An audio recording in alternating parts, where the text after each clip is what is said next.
which is on studying in Japan. Just a quick word about the paintings around the room. A lot of them are sort of priceless, apparently. So try not to bump them with your bags or anything. And also there's some light switches over there that have been turned off a couple of times today. So watch out for those as well, please. Thank you. For the studying in Japan session, we have 3 people who spent some time out in Japan studying at universities there.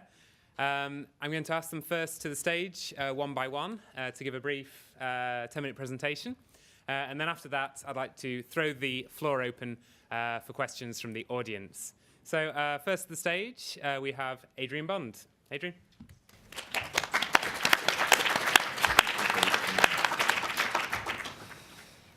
Good afternoon, ladies and gentlemen. How are we all? Well, good. Can everyone hear me at the back? Excellent. Well, firstly, I'd like to thank the organisers, the British Council and Keio University for inviting me to speak to you all today. It's an honour and pleasure to be here.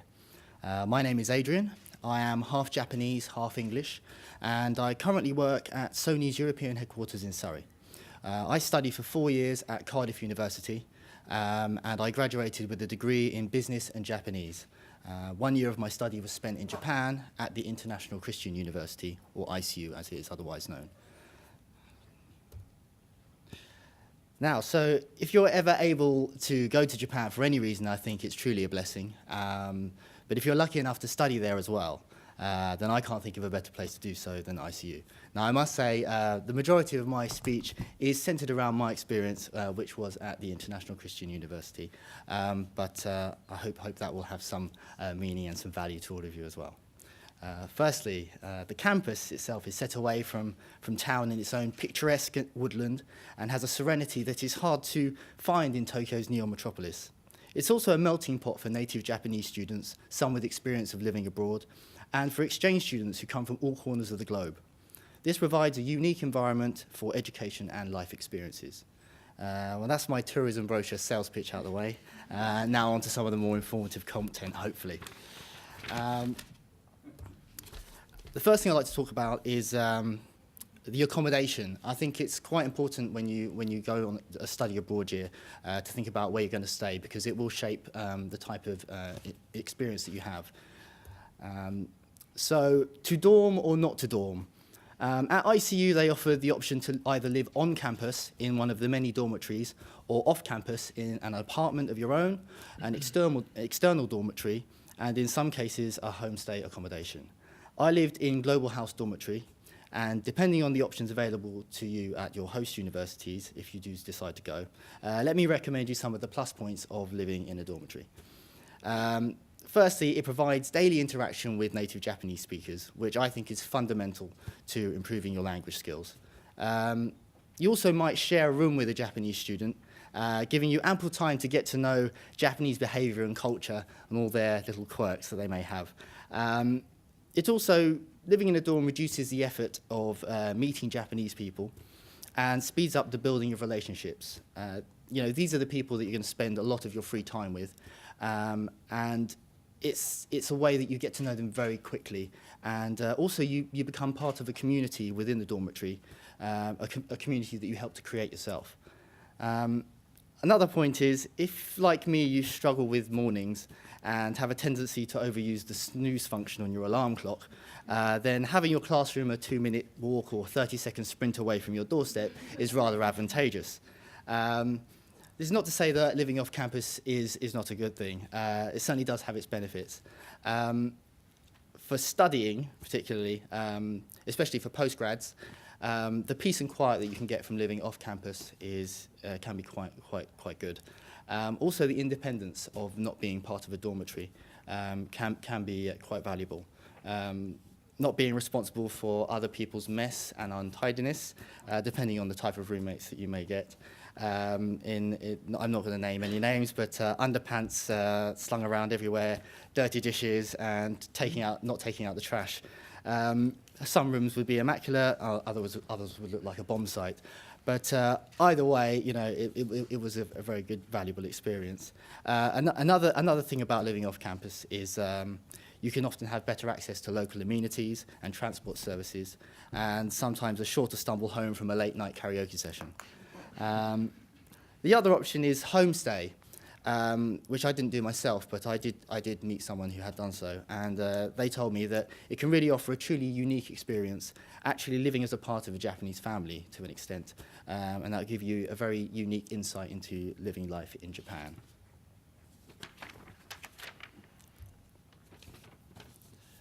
Personally, I wanted to stay in a dormitory because I hadn't done it before.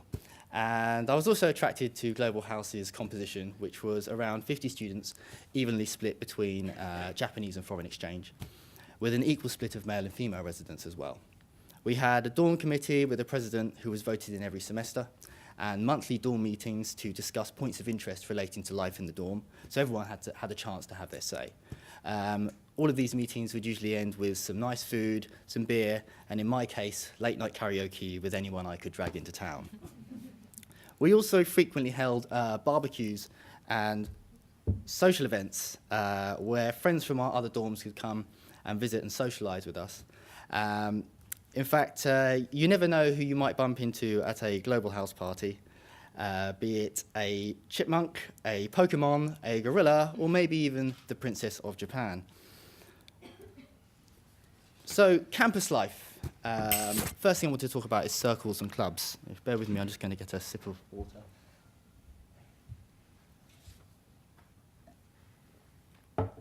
Okay, so Japanese universities have clubs and circles, and these are very much like the university societies that we have in the UK. They have clubs for all kinds of activities, but unlike their English counterparts, you will find clubs which are synonymous with Japanese culture.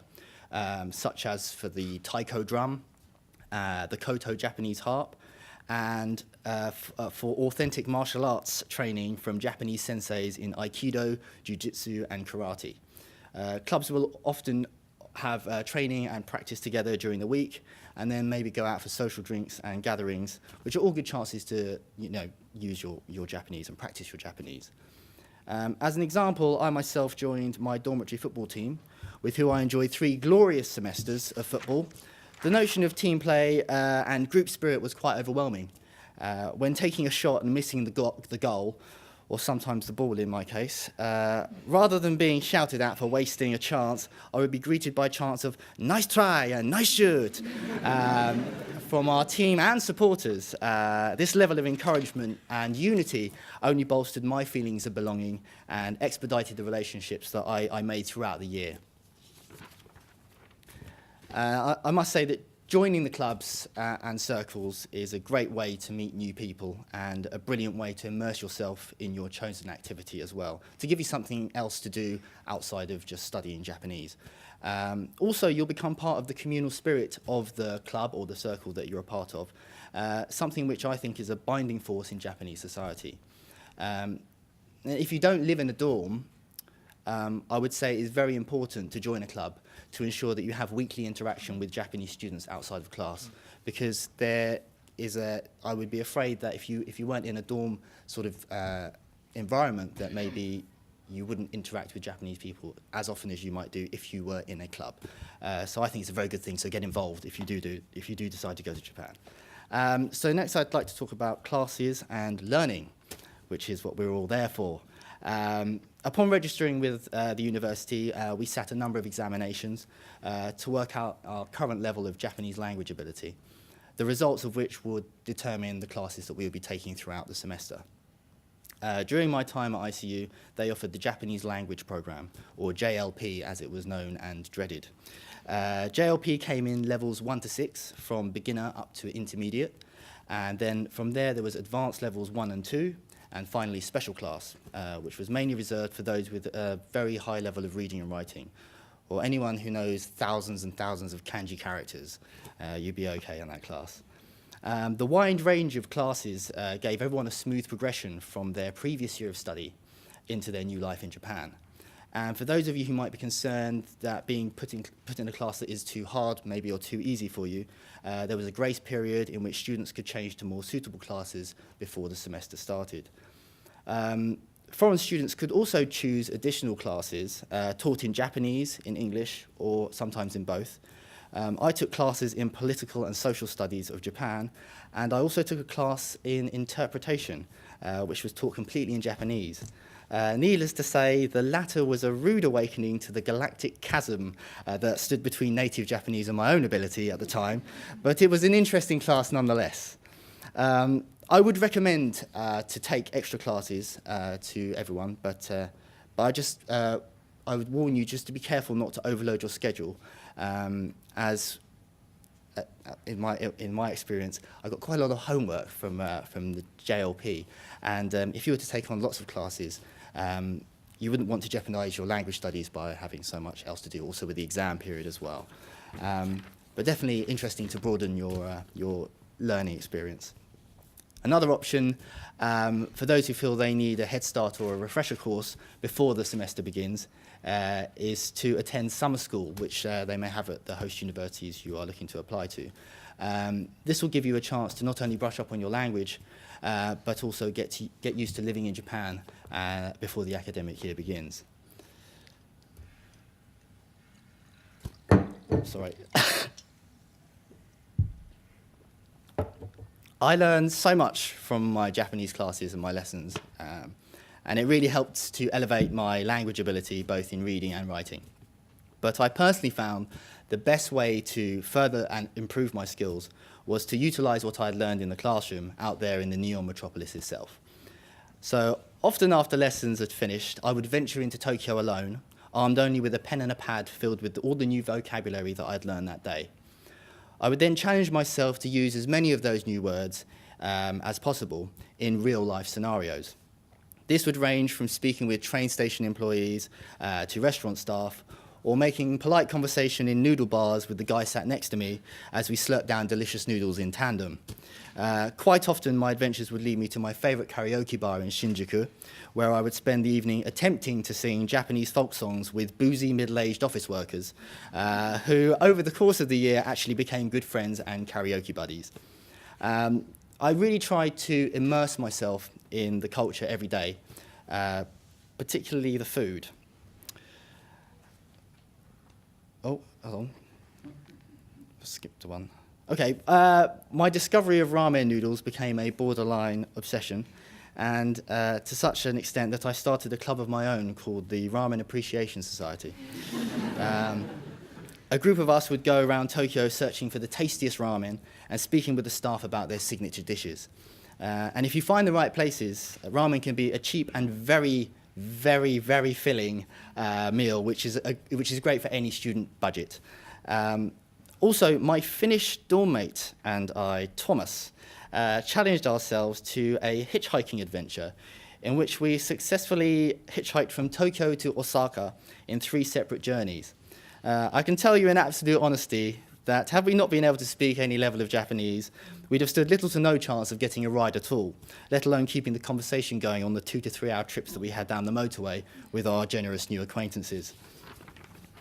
Now, while this method may not suit everyone's style, and I'm not recommending it in any way, shape or form, it's just what I did, I think the point I'm trying to make is you should really embrace the opportunity you have to speak Japanese while you are actually there. Because once you leave Japan, such opportunities won't be available to you in such abundance. Okay, this is a slide that was meant to be in before the other one, but I got the order wrong, so I apologize for that. But you get the idea. No, just go back. Technical, enjoy the ramen pictures, I think. Now, I'm aware that the majority of my speech has centered around ICU, as this is where my personal experience took place, and for that I do apologize. But I must add, for those who won't be studying there, while I was at ICU, many of my Cardiff classmates and other friends that I've made who are studying in Japan were scattered around Japan at a number of different host universities, and each of them had a fantastic time just as I did.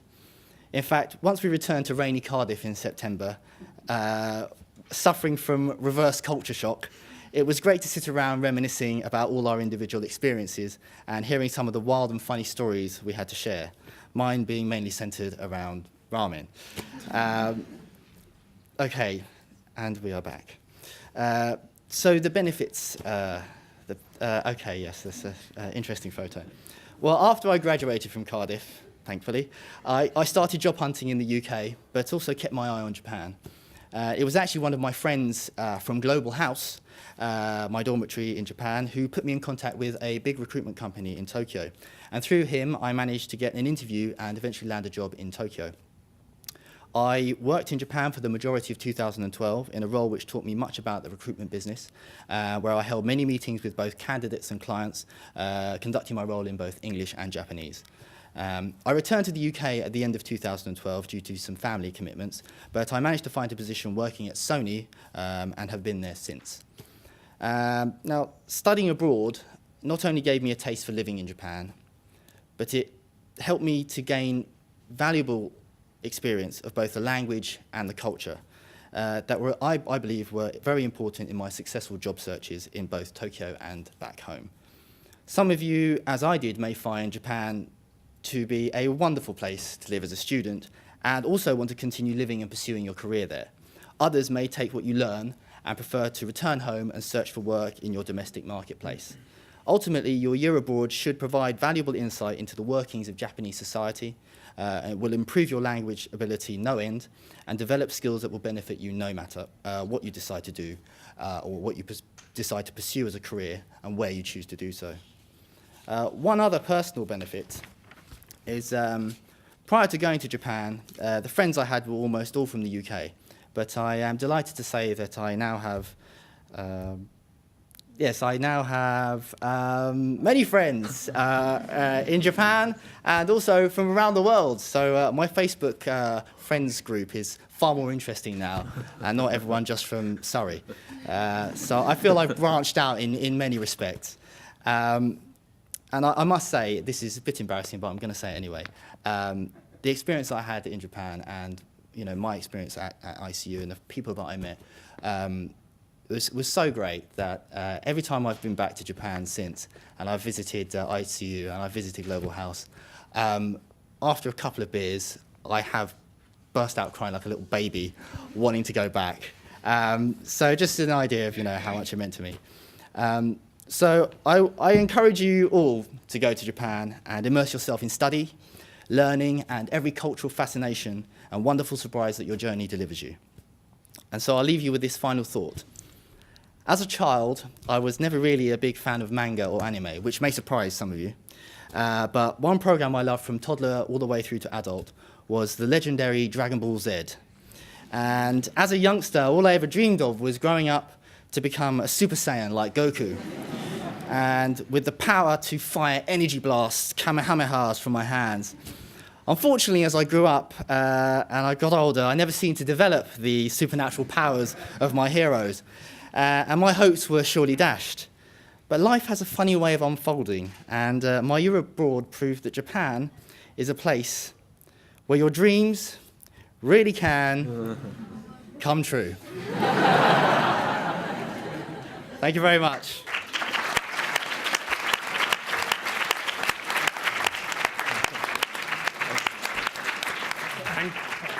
Thank you, Adrian. Right, let's go straight into the next session.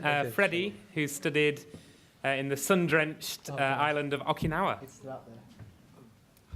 Good afternoon, everybody. Perhaps I should speak a tiny bit about myself before I start talking about my experiences in sun-drenched Okinawa for the better part of 11 months a couple of years ago. My name is Freddie. I'm currently conducting a research master's at the University of Cambridge under the supervision of Dr. Laura Moretti, looking at 18th century Japanese erotica, the likes of which can be seen currently at the British Museum exhibition, which I wholeheartedly recommend you go and see. But before I started my master's, I actually did my undergraduate degree at Cambridge as well. And at Cambridge, the way that it's structured is everyone is encouraged in their third year to go abroad, particularly to universities. At the moment, there's a specific agreement with Doshisha, which is in Kyoto, but actually there's a certain freedom that means that you can study wherever you want or go abroad and try and find a job. I was lucky enough to be awarded some money by my college in my first year and went traveling throughout Japan and happened to go to Ishigaki-jima, which is one of the southernmost islands in the entire Japanese archipelago. And I stayed there for 3 or 4 weeks with a homestay family and became completely besotted with Okinawan culture, the climate, which is just to die for, and the landscapes, the most amazing azure seas and blue skies. And so it wasn't a very hard decision when I had to start thinking about where I'd like to spend my year abroad that I wanted to apply to a university in Okinawa to spend my year abroad there. And it just so happened that there's a specific scheme organized by Monbuka Gakusho, which is the ministry that deals with all education matters. And I applied and was very kindly awarded a scholarship to spend 11 months there on my year abroad. And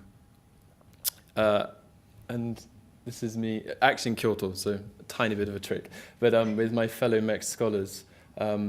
And essentially, with the 3 of us and another class of about maybe 40 other students, we spent the better part of 11 months learning Japanese and completely involving ourselves within Japanese culture, as well as all of the local Okinawan sort of customs and sort of ways of thinking about things, which I think is an incredibly important thing to stress.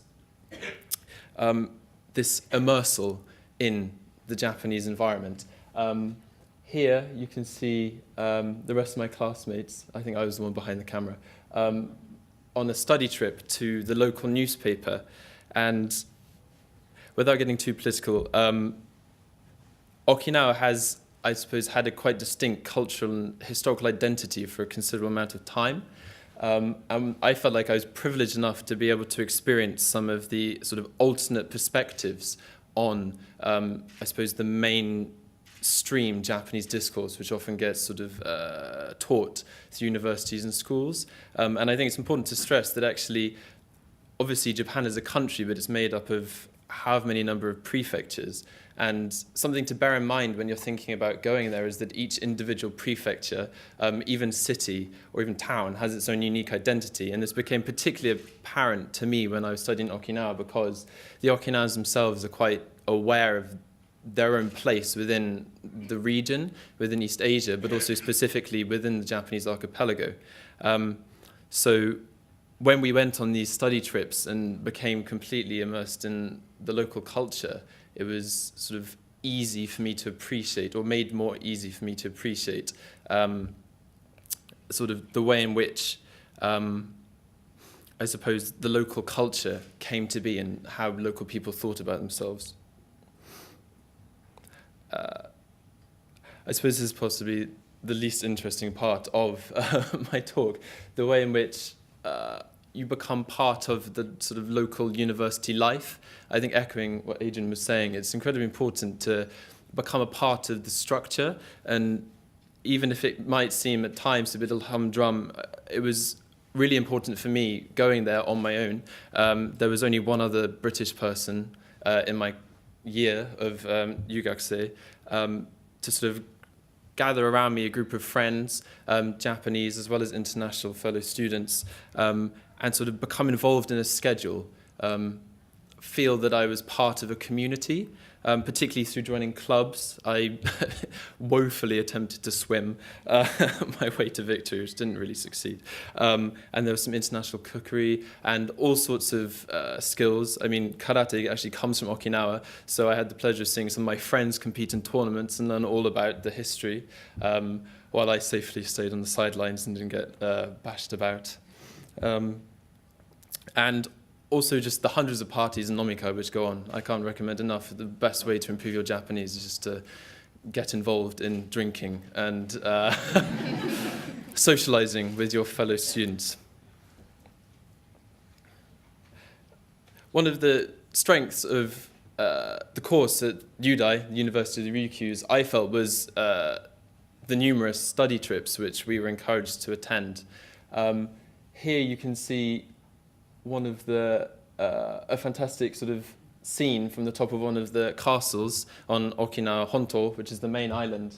And we spent the better part of a morning and an afternoon there just walking around and being shown all of the local excavation sites and being sort of having all of the sort of deep historical content explained to us by local experts. And I honestly couldn't think in my wildest dreams when I was sort of stuck in rainy Cambridge, I don't know, 3 years ago, that this was something I'd be able to engage with and try and come to terms with sort of in person. There was a sort of rich and vibrant culture that you can actually just go and sort of literally touch and become a part of. And this kind of leads neatly onto one of the issues I think everybody has to eventually consider if you're thinking about studying in Japan as part of a university program. But even, I suppose, in a sense, if you're hoping to go out there for business reasons or personally, the fantastic resources that lots of the universities have. At the time, I wasn't so interested in Japanese erotica, and I was actually looking at imported Confucian literature, and specifically a group which was based in the Ryukyuan Islands in the 15th, 16th centuries. And the university had world experts in this field and simply the best resources available. So while it wasn't exactly the easiest topic to come to grips with, it was made considerably more straightforward by the fact that all of the resources that I needed were at my fingertips. And people who are more than willing to spend a couple of hours talking through some of my crazy ideas. So if you're thinking about studying and conducting some research, then it's definitely worthwhile thinking about contacting some of these institutions and trying to get there as soon as possible in person. And actually, it's not even necessarily important that you have Japanese, the necessary Japanese skills, but specifically the Ryukyus. The University of Ryukyus has sort of specialist departments in marine biology and engineering, and it's actually possible to go there with, I suppose, a limited knowledge of Japanese and build upon it while you're there, and actually the instruction is conducted in English. I know specifically that the Japanese government is very keen for people to go abroad with sort of English language skills and then develop their Japanese while they're there. So this is certainly an option if you're not necessarily totally comfortable with learning entirely in Japanese, which is something which I personally was interested in doing when I was there. The other thing is having fun too, not that it was all research and learning. Okinawa was great for beach parties. My friends would often call me on Skype and complain that it only seemed that I was going to the beach and having barbecues the entire time. And while not entirely true, I can certainly attest to the fact that Okinawa has some of the nicest beaches in the entire world. We had an awful lot of fun. And I suppose this is another way of getting to know the local climate and culture with a fantastic group of friends. I can similarly, I don't know, I suppose I can personally, feel the sort of sense of nostalgia when I see these sort of photos, particularly on a slightly gloomy day like today. I also had the opportunity to go travelling in February and March of my year abroad. I went to Kyoto and Tokyo and stayed in some homestay families, which is another option if you're thinking of going to Japan, but you're not entirely sure exactly how you want to fit into sort of a broader structure. I was lucky enough to find a specific homestay family company, and I sort of gave them my details, and they found me 2 families which were exactly suited to what I was looking for. So some slightly older sort of Japanese couples without children who were willing to sort of show me around some of the local sites. At the same time, I visited some of my friends who were studying in Kyoto and Tokyo, and it was, I suppose, rather eye-opening at that point specifically to see exactly how different it was to Okinawa. So I can't recommend highly enough actually traveling around Japan while you're there, if you can at all, just to get a sort of sense of the contrast. And if at all possible, perhaps even some other parts of East Asia, because it can really highlight some of the sort of key differences and similarities, which it's not always so obvious when you're just reading about it or talking to somebody else. I suppose on that note, I'm sure there'll be some questions which will come up in the panel afterwards. But I suppose when I started thinking about studying Japanese and thought about starting to research Japanese elements of Japanese culture, I think one of the most important things I had on my horizon was actually getting to Japan. And I suppose I'd like to finish up by stressing how important it is if you have any interest at all. No matter what your sort of linguistic ability or where you think you might end up in the future, if you are interested, there's nothing better than actually just getting out there and experiencing it firsthand. Okay, thank you for listening. Yep. So last but not least, Josie, who stood at the home of the takoyaki, Osaka. Over to you, Josie. こんばんは、皆さん。My name is Josephina Digier, and just to go, I'm going to be really speedy because I think lots of the things I'm going to say they've already covered. I did a tiny bit of Japanese at my sixth form for the International Baccalaureate, but when you do ab initio level, I thought I knew quite a lot, and then I went to Japan on a gap year and realised I knew nothing. So I lived in Japan for 6 months, living with 3 different host families when I was 19, and also realising that I knew nothing, I really wanted to be able to communicate with them. So when I came back to the UK, I decided to study Japanese at the university, the School of Oriental and African Studies in London, which is an amazing place to study Japanese, by the way, if you all go there. If you do study in SOAS, you need to have 1 year in Japan as a kokan ryugakusei, so a foreign exchange student. So all of my classmates and I went to Japan in our 2nd year. That's changed now, so most people go in their 3rd years now. So in my 2nd year, I was in Kansai University.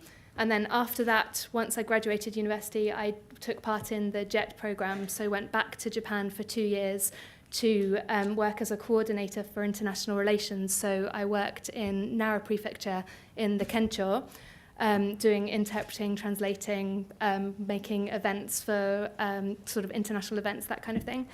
And then I came back to the UK. I'm little bit older than these gentlemen, so I came back in 2008, just in time for the global crash. Woohoo! But luckily, because I had all these experiences studying and working in Japan, that actually it wasn't particularly difficult to find jobs. There's so many jobs in London for people that speak Japanese. So I started, when I first got back, I was just looking for something to pay the rent. So I ended up working for Pokemon. This is why you've got a photo of me and Pikachu-chan. And then I worked for the largest financial newspaper in the world, the Nikkei, for a while. And now I'm working for the Japan Foundation, so I promote Japanese language education. So just to give you an idea about what I've been up to. Then, where in Japan? I noticed when my other classmates and I were choosing which university to go to in Japan, everyone who had never been to Japan before wanted to go to Tokyo. And I know if you've never been to Japan and you're not sure, Tokyo seems amazing, but remember there are other options. Okinawa, of course, is a brilliant option, but Osaka, the land of the amazing food, is also another really, really nice place to study. My friends that ended up studying in Kyushu as well loved it, up in Sapporo as well. So just remember, there are many options. You don't have to go for Tokyo. Also, it's worth thinking about whether you want to go to a city or a campus university, or if you want to go to a campus university on the edge of the city and have the best of both worlds. Also, when you're looking at universities, try to find out how many ryugakusei, how many foreign exchange students there are in your university. Where I was studying, there were 40,000 undergrads and 20 ryugakusei, so 20 foreign exchange students. So we were slightly in the minority, which meant that although there weren't a huge number of Japanese students with very, very good English, it meant that we just had to speak more Japanese. So definitely that's worth looking at. I know some of my friends that were studying in fantastic universities, they actually had probably better language classes than we had, but then they had so many other foreign exchange students living with them and sharing the classes that they didn't actually meet as many Japanese people. So it's worth thinking about that when you look for your uni. And as they've all mentioned as well, the dormitory versus living on your own, living in a host family, I definitely would recommend looking into dormitories if you have the chance to. They've mentioned some of the good things. I've got some of the culture shock moments I had from dormitories as well, which I'll mention in a bit. But definitely check what housing options the university has before you head out there. So just a little bit about Kansai University. Kansai University is a private university. I'm not sure if you're all aware, there's in Japan, there's many universities that are run by the government. There's also lots of massive private universities. So Kansai University was one of them. The campus was enormous. It was probably I now in central London, if you think of the size of UCL, Birkbeck, SOAS, ULU, that whole kind of section, it covered about a similar amount. So think kind of the length of Oxford Street, but in just all university. It was huge.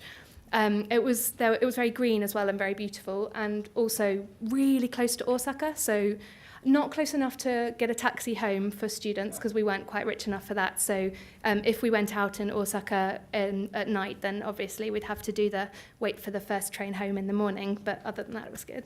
And this photo down there is my view from the dormitory bedroom window. Our dorms were all, we all had to share we all had a roommate, which I personally was horrified about when I first found out about it, because I'd been living on my own in London, and I just couldn't imagine living with someone that I didn't know. But to be honest, I think that was the best thing about my year in Japan. Living with someone, although it's a bit stressful when you first move in there, it's a really good way to make friends and to have like a bit of a deeper relationship rather than just sort of having the shallow, hello, how are you, and then wandering off again. So for Kansai University, I've got some tips for making your most of the time in Japan. Money-wise, you can get your student loan. Well, I assume you could. Did you guys get student loans when you were out in Japan? Cool, that hasn't changed. So I got my student loan. It was actually bigger than my student loan for while I was in London, which I was a bit surprised about because it was much cheaper for me to live in Japan than to live in London. So if you're worried about the cost of your university year abroad, then don't worry as much. I've definitely saved a lot of money that year. The dormitory was incredibly cheap compared to London, where most of my money just went on living and maybe a bit of food. I actually was a lot better off while living in Japan. Part-time jobs-wise, I found it quite easy to get part-time English teaching jobs, and then obviously I was paid about 4 times the amount that I could make working as a shop assistant in London. So that was obviously very helpful for me. So I actually saved up a lot of money during my year in Japan, and that really helped me in my 4th year when I came back to England and couldn't have as much time for part-time jobs. So there's also a lot of the universities have reciprocal agreements with the universities in the UK and with universities in Japan, and lots of my friends got scholarships. So if you do go to Japan on a university year abroad, then check if there's scholarships, because it's very, very likely that there will be some. I didn't get one though, my other friend got it instead. Study-wise, obviously, the studying is the most important thing, but I have to admit, the classes we had, they were good, but they were not as hard as studying English in universities in the UK. I was used to sort of homework every night and lots of tests while I was studying in London, and then I got to Japan and it was incredibly easy. I mean, we could choose which course we wanted to go in, so of course I chose the more difficult courses, but there weren't as many hours as I was used to in the UK, and it meant that there was a lot more that I'd need to do studying on my own. If I wanted to kind of skive a little bit and not work so hard, it would have been very easy to do so, and some of my friends did do that, but then they failed when they came back to England again, because if you don't study, then you're not going to learn Japanese, so you do need to do a bit of studying as well. Also, if you go to a university and there's several different levels of classes, which it sounds like there were for all of us, I really recommend going for the hardest one you can get into. I always tried to aim to get in class with the Belgians, because the people from Belgium, they were always the best one, and the Koreans. If you can get in a class with the Koreans and the Belgians, you're doing all right.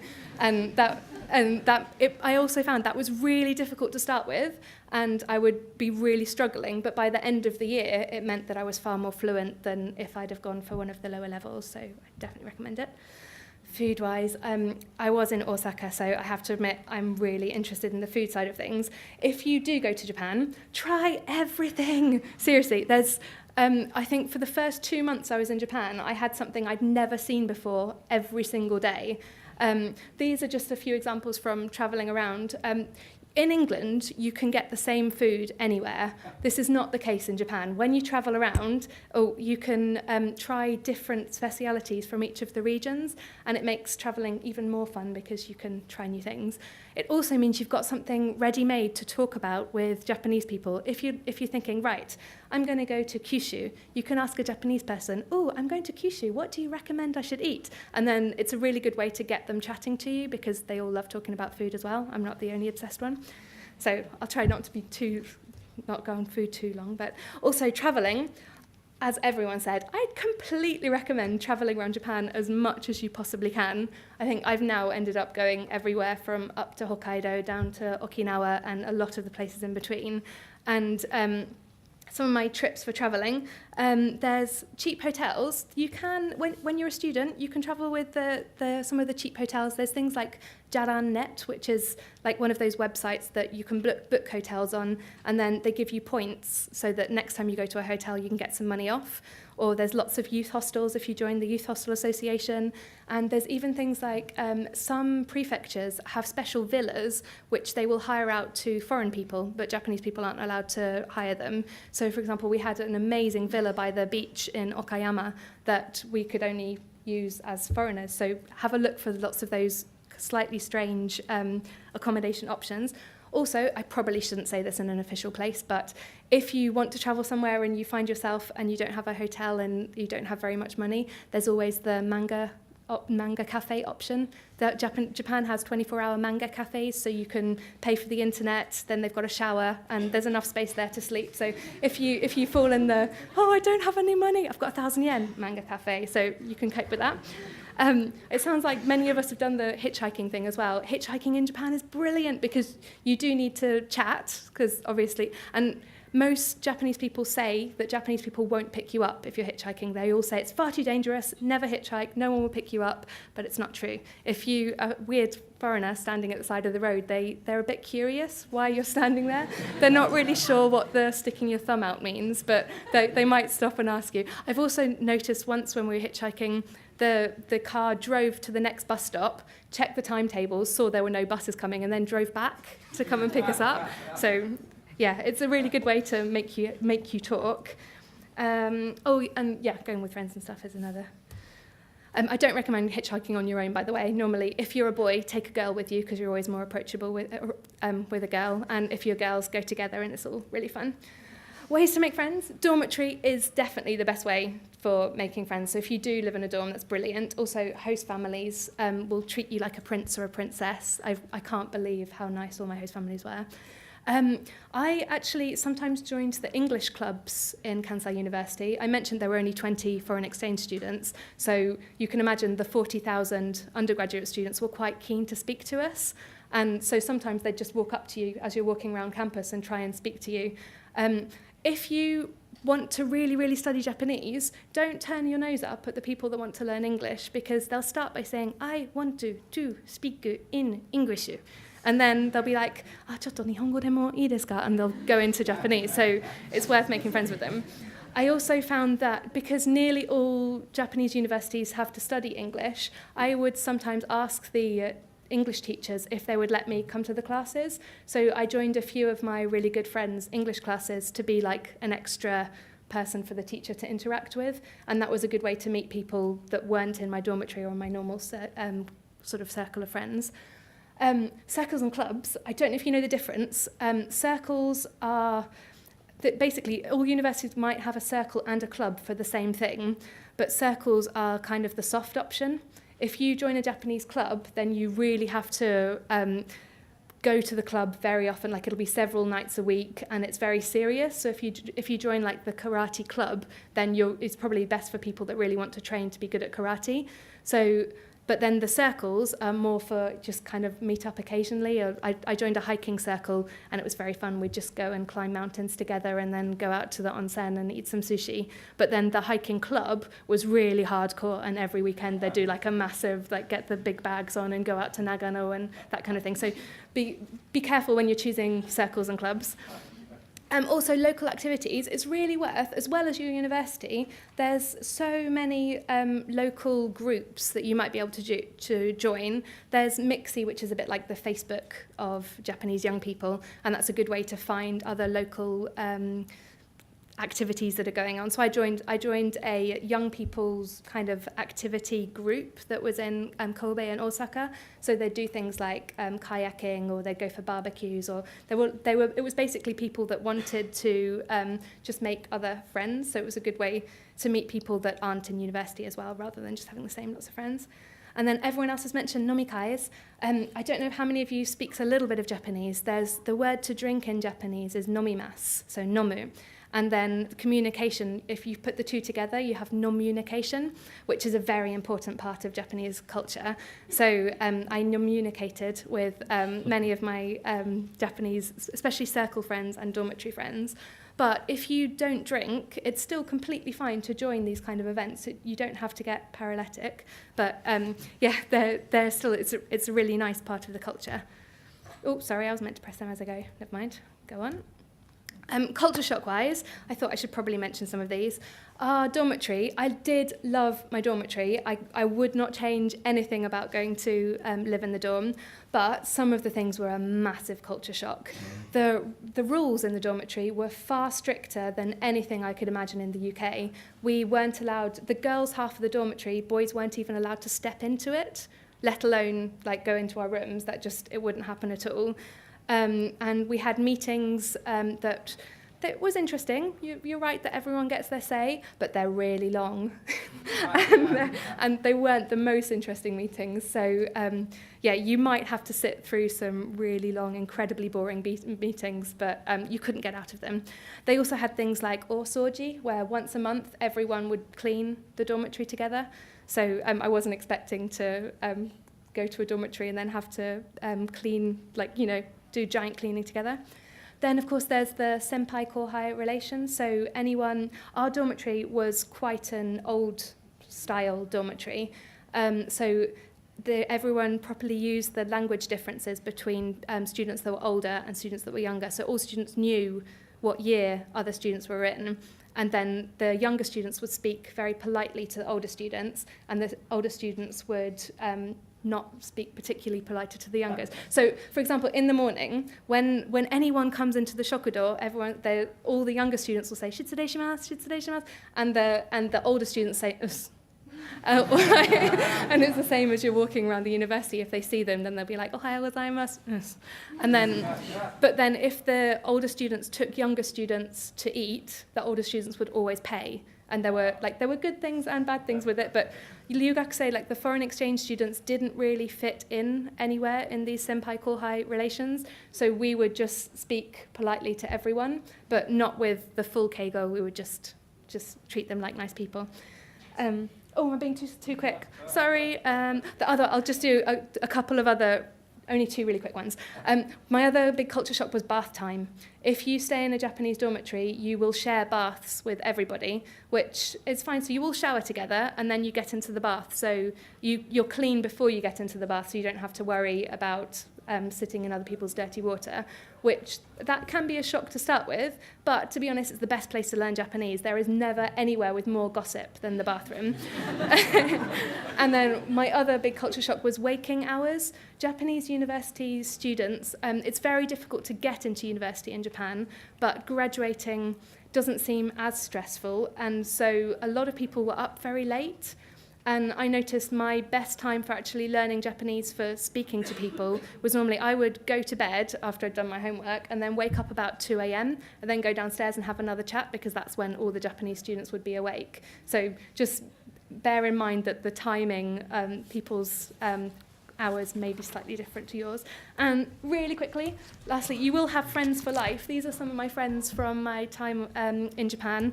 And then 8 years later, I just saw them, and then they're coming to my wedding next year. So there's loads of them, and I seriously, best decision ever going to Japan. So I really hope some of you will go and you'll love it.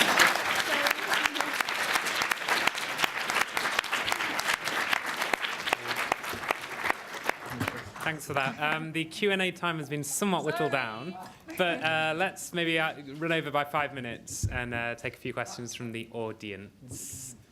So, any questions? If you have a question, raise your hand and we'll bring the mic over. This is a question for Josie. Did you enjoy anime and manga? Did you see that culture a lot while you were in Japan? I personally hadn't, this actually really annoys kids when I go to schools now, but I didn't really know anything about anime and manga before I went to Japan. I knew some anime because I asked Japanese students what I should be watching to, know about their culture. And, but yeah, no, I was useless. But all my friends that did used to use Book Off. So there's lots of those second-hand bookshops where you can buy the manga really cheaply. And yeah, there were lots of people that were interested. I'm just totally the wrong person to ask. Are either of you? Me neither. Dear. I don't know how we managed it because most of my friends that did Japanese studied because they love anime and manga. But to be honest, I didn't know about it. I just studied because I liked talking to Japanese people. Yeah, it's not a requisite, I don't think. It's not a requisite, yeah. Okay, loads of questions. Okay. My question's for Freddie.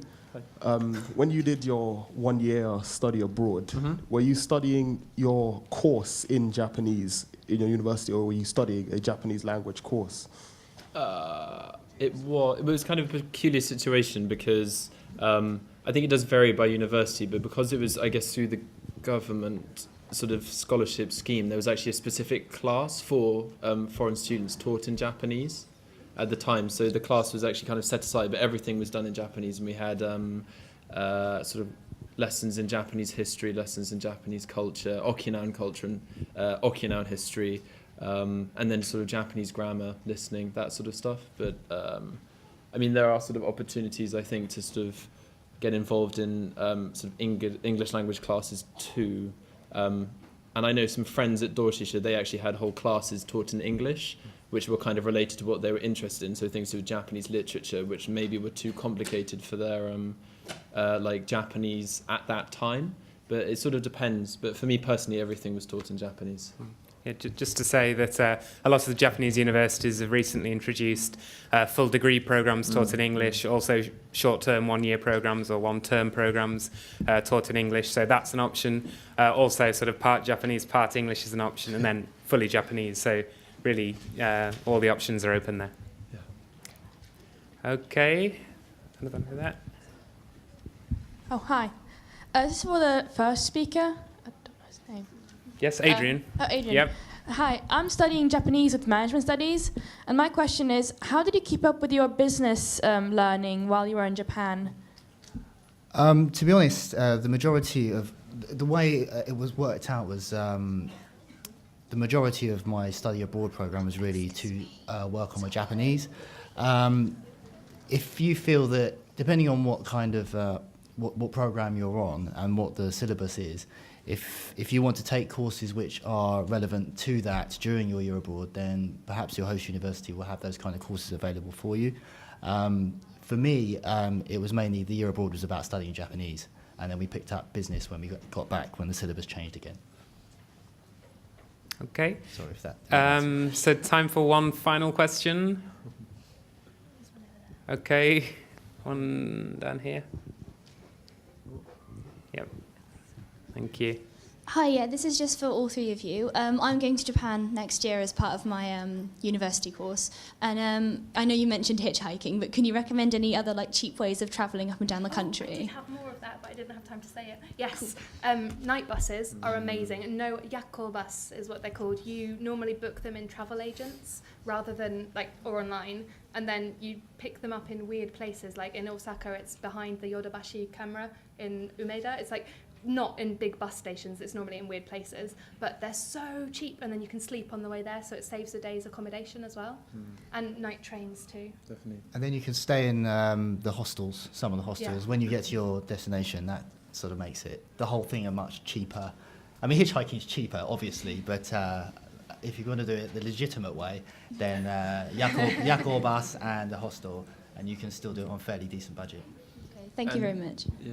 Yeah. Ready? I was just going to say, also, if you are thinking of flying, so for example, to get anywhere from Okinawa, which isn't immediately next door, you have to sort of fly. And if you are going to fly and you're sure you want to fly somewhere sort of a couple of months ahead, you can get much better deals through those sort of university co-op sort of travel agents. So if you know that you want to go maybe sort of get a set ticket. It's hard to change. I think you can't get refunds. You have to sort of buy at that date. So definitely don't wake up late on the morning that you're flying, but you can get serious reductions. So, and student discounts too. So University co-ops are actually amazing. they're the best. They're really useful.